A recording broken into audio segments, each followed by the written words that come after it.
And now they are coming to the good position of that. Absolutely, and both together have built this bank in the 7 years what we see the story. Dada, same question to you. 2001, you had stalwarts in the team like Sachin, Rahul, Kumble, Srinath, and the whole lot of others. You also had a range of newcomers who were in the team. How did you manage the old and the new? I think the best organizations are a blend of youth and experience. You need the flamboyance of youth and you need the mindset and the calmness of an experienced person. And I think I was fortunate enough to have a team which had both the blend of rich experience and young talent. I believe in certain things when I do a job. I believe in talent, as Mr. Ghosh said, that it's the team. It's the people who drive the organization. And if you read the successes of great business people, they say the best investment and the most important investment is the investment in talent, because that actually takes your organization ahead. Its infrastructure is there, machinery is there, raw materials are there, but it's the talent which actually drives the business or drives the team. I led a team where everyone could have been captain of India before me, and I considered myself fortunate to captain them. Sachin was good enough to captain, Rahul was good enough to captain, Anil was good enough to captain, VVS was good enough to captain, and among all of them, I became captain. So for me, I had to strike a balance with those experienced players. And the best thing which I did during my 6 years of tenure as captain is made them leaders as well. It was not just my team. It was Sachin's team, Rahul's team, Anil's team, Sehwag's team, Harbhajan's team, Zahir's team, Lakshman's team. And I got them responsible. When I would sit and pick a team, I would sit with all 6 of them. What is your opinion about X? What is your opinion about Y? And I would listen to them. If Sachin would come and say that pick Sehwag, I'll go and pick him. I will not, even if I didn't believe it, I will go and tell him that okay, I'll pick it because you believe in him. In that way, I made him an important part of that squad. Same with Rahul, when he was my vice captain. There was a time when he was almost dropped from the side, from the one-day side. But I stood up for him and ultimately he finished as vice captain of the one-day side. So, these things don't go unnoticed in a team environment. So it was not just Sourav Ganguly leading, but it was 6 of them leading Indian cricket. And so when they went out to bat, when they went out to bowl, they felt that this is my team. I am responsible for it winning, I am responsible for it losing. And created a fantastic atmosphere within. And I think that was the reason we changed. We played as one. We identified small performances. Say a KF and a Yuvraj. One batted at 6, one batted at 7. They never got an opportunity to get hundreds. But they would get a 40, a 30, which would win matches for you. You identify those contributions. You highlight those contributions.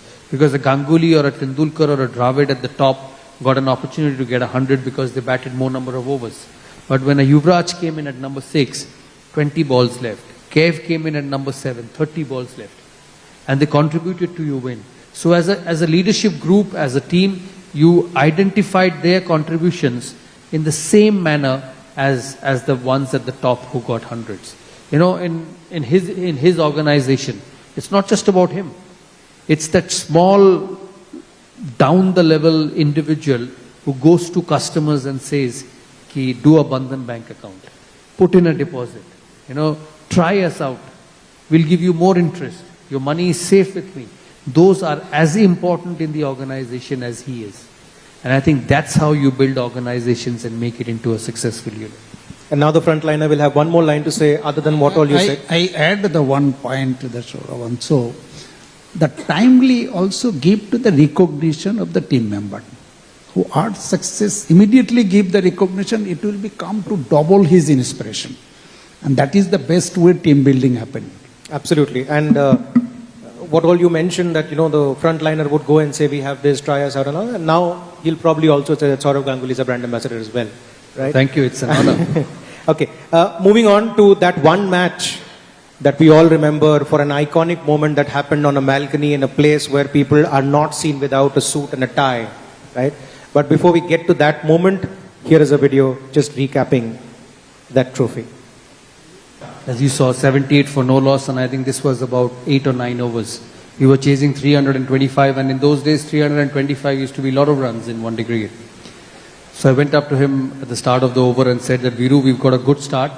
I think we can win this game. So let's not mess this at this stage. We have a long batting, it's a good wicket, it's a fast outfield. We'll get to 325. So he was on strike to Ronnie Irani, and he hit the first ball, as you saw, over mid-on for a 4. I went up to him, tapped the wicket and said that we've got 4 runs at the start of the over. Let's look at taking singles. We'll finish with 8 and 9 runs and over, and we'll be in course for the chase. He said, yeah, Dada, chinta mat karna.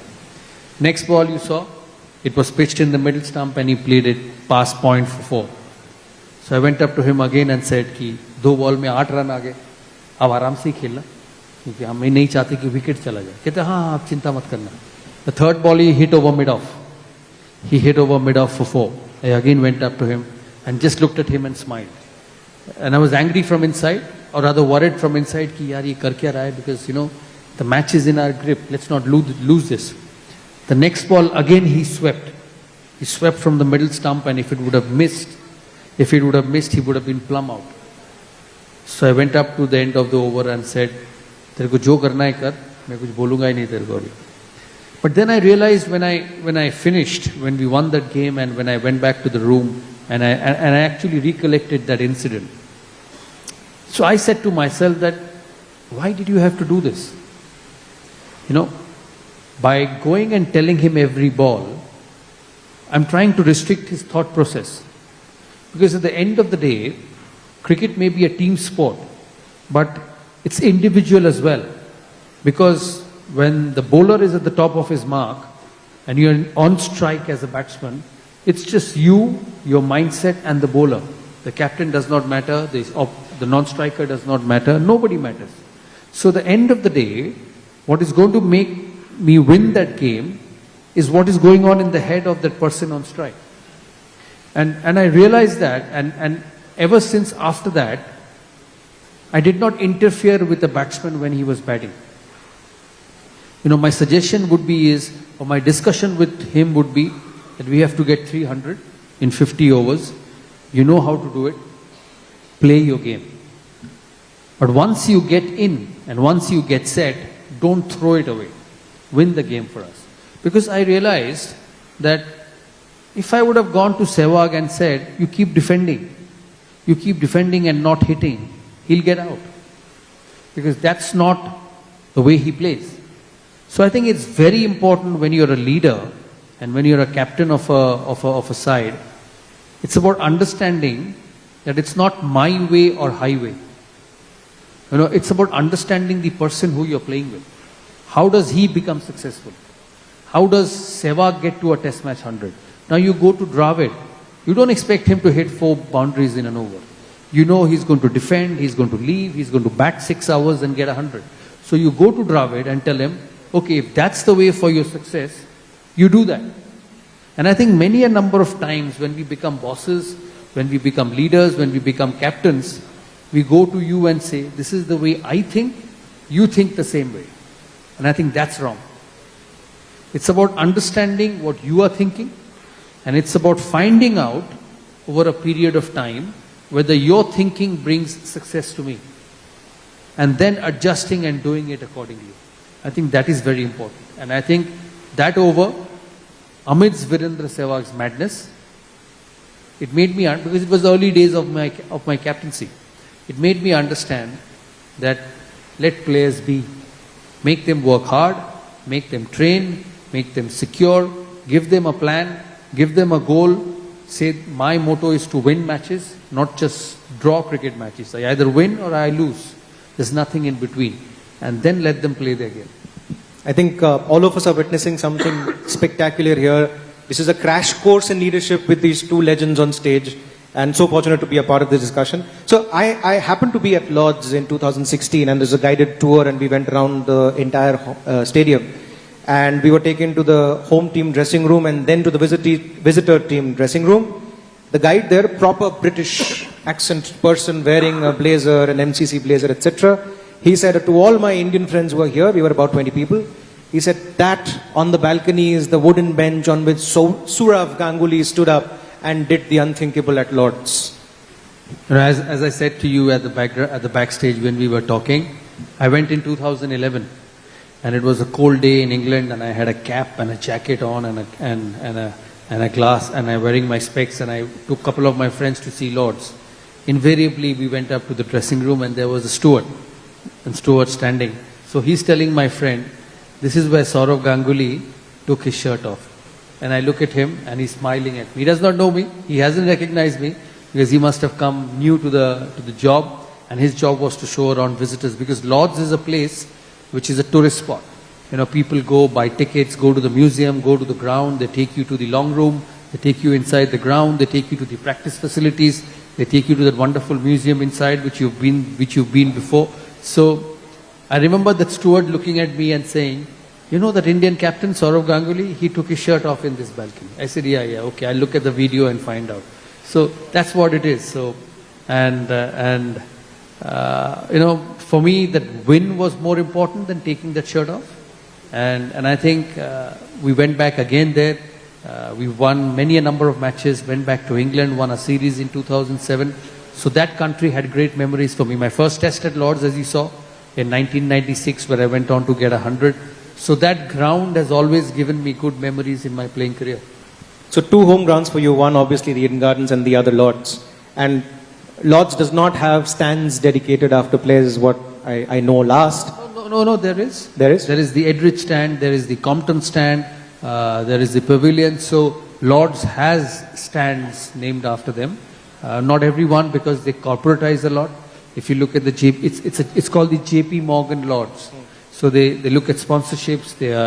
They just don't leave it empty because it is such a valuable place right in the heart of London, in the middle of London. So it generates enormous amount of revenues. And it's not just a cricket ground. You have conferences there, right. Marriages are held there, birthday parties are held there. People can have meetings, people can have lunches. So they completely use it commercially. You know, there was a discussion in Lord's. I know you've seen Lord's. I don't know whether Chandrasekhar Babu has seen Lord's. There is the back part of the Lord's, which is the nursery. And underneath that bit, it's the metro which goes through, the London Tube. The London Tube goes underneath those nursery. So the British government has to pay Lord's Cricket Ground a charge for letting the tube go underneath that nursery. So every bit of that ground is commercialized, you know, and people want to do it because you know, sport, whether you go to Lord's, whether you go to the Old Trafford, where Manchester play their football, whether you go to Manchester City, whether you go to Chelsea and watch football, they make it an event. They make it a place for people to bring their children, their families and say that this is the ground where a Ronaldo played. This is the ground